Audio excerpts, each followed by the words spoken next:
Wow! Welcome back, everyone. Precast Chalk Talk.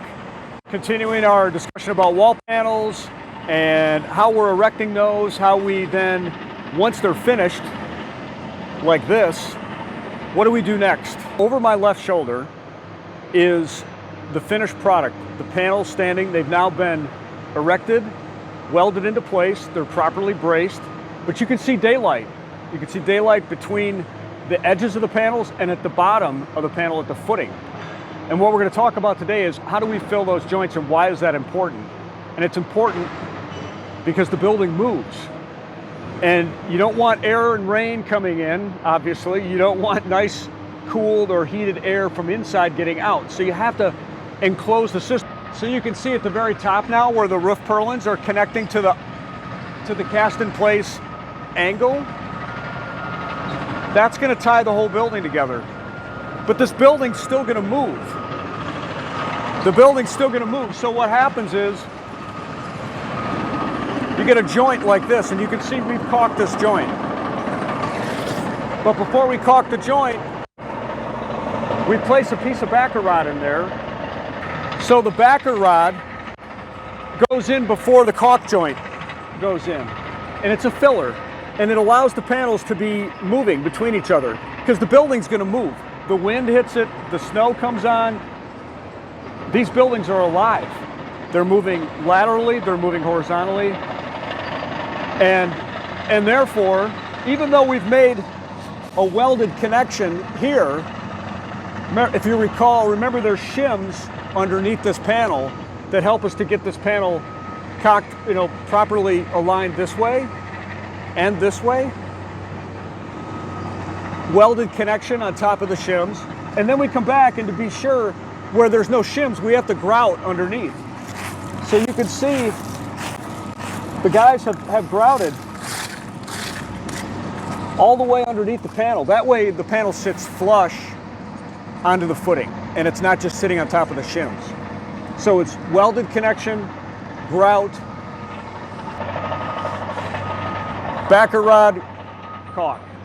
And it's in all these panels.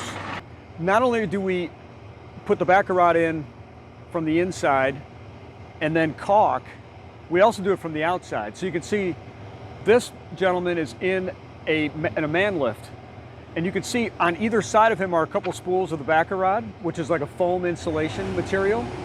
And then once he gets that into the joint between the panels, he'll then caulk over it.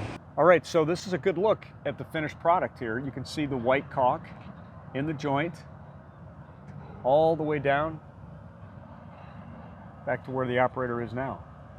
So this product, you can see now is finished, it's dried, and it's got a little bit of give to it. I don't know if you can see me, but I'm pushing my finger into that, and it's rubbery, kind of like a rubber band, but it's got some give. So when this panel wants to move this way, it's got space to do so. That way, if it were concrete on concrete, the panel would crack.